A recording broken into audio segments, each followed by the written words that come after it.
May pagkakataon ng makabawi ang Filipino MMA fighter na si Danny Kingad sa pagsalang niya sa isang rematch kontra kay dating one flyweight world champion Adriano Moraes.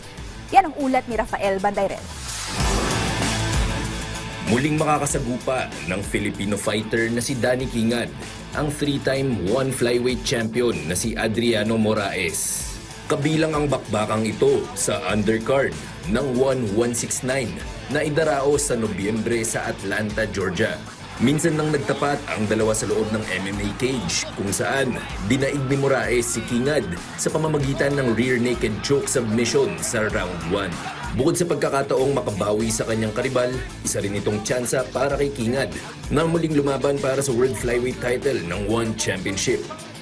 Nagulat ako nung inoffer nila sa akin si Adriano kasi parang hindi ako yung sasabak sana pero binigyan ako ng chance pa rin. Kumpiyansa rin si Kingad na hindi na mauulit ang sinapit niya sa mga kamay ni Moraes noong una silang nagkatapat noong taong 2017.